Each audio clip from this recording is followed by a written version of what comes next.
Eh, Muchos saludos a todos y a todas, bienvenidos y bienvenidas una vez más a esta clase virtual del curso de Ciencias Políticas del Colegio de la Inmaculada Concepción en Manatí, específicamente del grupo 12B. Hoy pues de alguna manera queremos continuar el ciclo de temas que hemos estado desarrollando para quizá pues tener un poquito más de perspectiva. Vamos refrescando un poco dónde estamos y desde dónde hemos ido desarrollando los temas. Estamos todavía trabajando lo que son los sistemas políticos democráticos, ¿verdad? O los regímenes democráticos. Y dentro de este tema que hemos venido ya desarrollando desde antes que explotara la pandemia y el estado de emergencia, hicimos algún tipo de paréntesis y estuvimos hablando sobre escenarios políticos que pueden darse, ¿verdad?, en este tipo de sistema político, pero no solamente en regímenes democráticos, sino también en regímenes totalitarios o dictatoriales. Y ahí fue que comenzamos a tratar el tema sobre las diferencias entre lo que es un golpe de Estado, una insurrección y una revolución. Hicimos también un paréntesis para hablar sobre los estados de excepción y aprovechamos, ¿verdad?, la coyuntura que estamos experimentando, dada la emergencia del coronavirus, para hablar, ¿verdad?, sobre los derechos que se mantienen y los que se suspenden en este tipo de ordenamiento político, ¿verdad? Y hoy, pues quiero compartir con ustedes, dentro de lo que es este tema, quiero compartir con ustedes los elementos comunes que tienen los procesos revolucionarios. Y aquí pues me voy a basar un poco en las aportaciones que ha hecho el profesor, quien fuera uno de los profesores más importantes en la Universidad de Harvard, Crane Brinton. Profesor Brinton, historiador de la Universidad de Harvard, se dedicó a estudiar las principales revoluciones, ¿verdad?, o las revoluciones que de alguna manera han marcado la historia de la humanidad, y trata de identificar elementos comunes en ellos, ¿verdad? ¿Qué cosas podemos identificar que tienen en común o que tuvieron de alguna manera en común estos procesos revolucionarios, ¿verdad? Brinton va a tomar, por ejemplo, la Revolución Gloriosa de 1688 en Inglaterra, que nosotros hablamos en un momento dado de esta revolución que se da allí en Inglaterra bajo ¿verdad?, la regencia o bajo el liderato de Jorge III. Brinton también va a tomar o va a estudiar los elementos que se dan en el proceso revolucionario estadounidense en el 1776 y los elementos comunes y los procesos revolucionarios que se dan en la Revolución Francesa 1789 y en la Revolución Rusa, Revolución Bolchevique de 1917. Así que Brinton va a prestar atención a cada uno de estos eventos, procesos revolucionarios, y va a identificar unos elementos comunes, y eso es lo que quiero compartir con ustedes en el día de hoy.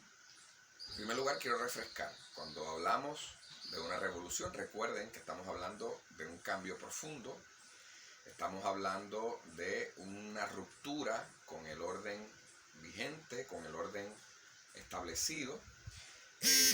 Revolución, que viene del latín revolutum, y revolutum, ¿verdad?, quiere decir literalmente en el latín dar vueltas o todo revuelto.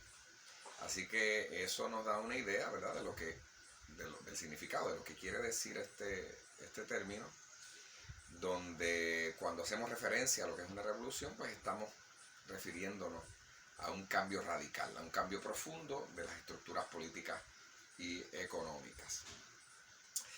¿Son buenas las revoluciones? Bueno, depende, ¿verdad? Depende de las aspiraciones que se tengan, dependen de las ideas que se tengan. Lo que sí podemos establecer en los procesos revolucionarios es que, como bien hemos establecido, nacen de un profundo descontento, nacen de un gran descontento con el orden establecido, y al menos en su origen se busca cambiarlo, se busca transformarlo. Y bueno, pues se busca transformarlo, por lo menos, ¿verdad?, en un principio, para mejorar, para mejorar. Así que bueno, eso va a depender qué ideas subyacen en las aspiraciones de estos grupos que se dan a la tarea de iniciar un proceso revolucionario. A mí no me gusta mucho entrar en esta cuestión de juzgar si son buenas o son malas las revoluciones. Yo creo que la pregunta debería ser si son necesarias las revoluciones, ¿verdad? Obviamente desde la perspectiva del Estado, desde la perspectiva del ordenamiento jurídico, las revoluciones, las insurrecciones no se ven bien, porque desde el aparato del Estado, desde la estructura del Estado, se entiende que están los instrumentos disponibles para mejorar la calidad de vida de sus ciudadanos. El problema es que, ¿qué ocurre cuando la ciudadanía entiende que esos canales institucionales, que esos instrumentos institucionales ya no están respondiendo a esa ciudadanía? Cuando se da esa dinámica, bueno, ¿qué pasa? ¿Qué hacemos? ¿Verdad? La estructura del Estado siempre va a abogar o va a plantear que las instituciones son suficientes para poder generar los cambios, para poder garantizar el bienestar. Pero bueno, cuando la ciudadanía entiende que no es así, que su calidad de vida se deteriora, no mejora, y que el orden institucional no está respondiendo a sus mejores intereses, pues comienzan a darse estos brotes insurreccionales que van culminando luego entonces en unos procesos revolucionarios. Muy bien, de acuerdo al profesor Brinton de la Universidad de Harvard, ¿qué elementos se pueden ver comunes en las revoluciones tanto gloriosa de 1688, la Revolución Estadounidense de 1776, la Revolución Francesa de 1789 y la Revolución Rusa bolchevique de 1917? Bueno, pues en primer lugar, Brinton va a plantear, y uno de los elementos comunes que él identifica es que existía un profundo sentido de la injusticia sobre una clase o sobre un grupo definido. Hay un sector de la población que siente que está siendo víctima de un patrón y de unas dinámicas de injusticia que los afectan profundamente, ¿verdad? En el caso de la Revolución Francesa, pues quienes sufrían este tipo de dinámica injusta y este tipo de escenario injusto, pues es el campesinado, son los artesanos y la burguesía, son los que están en el contexto de la Revolución Francesa. Son estos tres sectores los que están sufriendo medidas que les afectan directamente a ellos. En el caso de los campesinos, en el contexto de la Revolución Francesa, y en el caso de los artesanos, están sufriendo principalmente una imposición de impuestos, ¿verdad? La monarquía en aquel momento ha decidido que va a depositar sobre ellos una carga impositiva sobre estos sectores muy empobrecidos, muy desventajados. En la Francia prerevolucionaria lo que hay es un escenario de profunda crisis económica y ante eso y por encima de eso también se le van a imponer una serie de cargas impositivas a estos sectores que básicamente no pueden sobrellevar.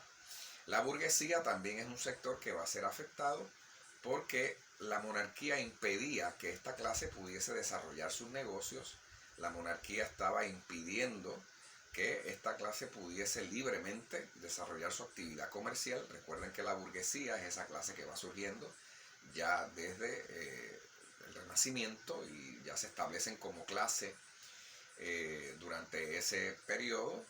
Y bueno, pues ante el hecho de que la monarquía de alguna manera impide la libertad de su actividad comercial, pues la burguesía se va a organizar y va a comenzar a generar un proceso y a impulsar un proceso revolucionario. En la Revolución Francesa son los burgueses los que van a ser los protagonistas de esta revolución. En la Revolución Rusa de 1917 vamos a ver que quienes están sufriendo esas medidas y el grupo que está siendo objeto de estas políticas injustas, de estas políticas económicas injustas, es principalmente el campesinado ruso. La Rusia revolucionaria es una Rusia, principalmente agrícola. Así que los campesinos son los que van a sufrir principalmente este tipo de medidas injustas económicas. Para darle un ejemplo, estamos hablando de que en la Rusia zarista o en la Rusia de los zares, yo voy a explicar más adelante lo que es eso, estamos hablando que el 1% de la población, esa élite, el 1% de la población controlaba el sueldo del 13% de la población, y el 20% de esa élite controlaba entre el 44 y el 47% de los sueldos que se generaban, del ingreso que se generaba en la Rusia de ese periodo. Así que estamos viendo que hay unas condiciones de desigualdad muy marcadas. Así que ese elemento de la injusticia, de ese sentido de la injusticia, es algo que va a caracterizar las revoluciones de las cuales estamos nosotros hablando. En segundo lugar, una de las cosas que identifica a Brinton como elemento común en estos procesos revolucionarios es que siempre hubo ideas, siempre las revoluciones estuvieron acompañadas de unas ideas o de unas aspiraciones. Para Brinton, sin ideas no puede haber revoluciones. Y bueno, quizá no eran grandes ideas, por lo menos quizá viéndolo desde nuestros lentes, desde nuestro contexto, ¿verdad? Quizá no eran ideas grandísimas o ideas muy elaboradas, pero lo que Brinton está queriendo establecer es que detrás de cada proceso y aspiración revolucionaria siempre ha habido algún sueño, siempre hay una aspiración de reivindicación, siempre hay una aspiración para mejorar, siempre hay una aspiración para mejorar la calidad de vida. Así que Brinton establece eso muy claramente. Sin ideas, sin aspiraciones y sin sueños no puede haber revoluciones. En la Revolución Francesa, pues esas aspiraciones se manifestaban en el famoso lema de esta revolución: libertad, igualdad, fraternidad. En el caso de la Revolución Francesa se buscaba la libertad, sobre todo de esta clase burguesa, la libertad de ellos poder generar negocios, de ellos poder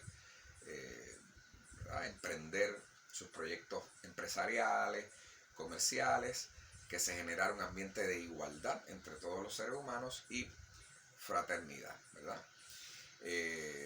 Obvio, además de este lema que encarna las aspiraciones que tenía la Revolución Francesa, hablamos de que la Revolución Francesa aspiraba a derrocar la monarquía y establecer un estado laico, un estado donde la religión no fuera determinante en la vida de las personas, ¿verdad? En la Revolución estadounidense, bueno, pues las aspiraciones y el sueño que se tenía era poder experimentar la libertad. Esta revolución, como lo fue también la Revolución Francesa, está muy saturada, está muy influenciada por las ideas de John Locke, por las ideas de Rousseau, ideas que promueven la libertad individual, ¿verdad? El poder del colectivo, el pueblo como un soberano, como el verdadero soberano. Así que todas estas ideas están detrás de estas aspiraciones y de estos procesos revolucionarios. En la Revolución Gloriosa de 1688, pues una de las ideas que quizá más fuertemente se está planteando es la posibilidad de que la gente pudiera elegir directamente a sus parlamentarios, que el parlamento fuera elegido por los ciudadanos y que el parlamento decidiera y pudiese establecer leyes y donde el monarca tuviese que acatar ahora las leyes que aprobaba el parlamento. Y eso lo habíamos discutido en una de las clases, en el salón de clases allí en el colegio, cómo la Revolución Gloriosa adelanta lo que eventualmente nosotros vamos a conocer como el poder legislativo, ¿verdad? El parlamento, a raíz de la Revolución Gloriosa y de la Carta de Derechos que se establece luego, un año después, en 1689, establece que ahora la gente puede elegir sus parlamentarios, que los parlamentarios van a aprobar leyes y que el rey ahora, el monarca, está supeditado de alguna manera a la ejecución de las leyes que apruebe el parlamento. Terminamos nuestros primeros 15 minutos, detengo el video aquí y continuamos con el próximo.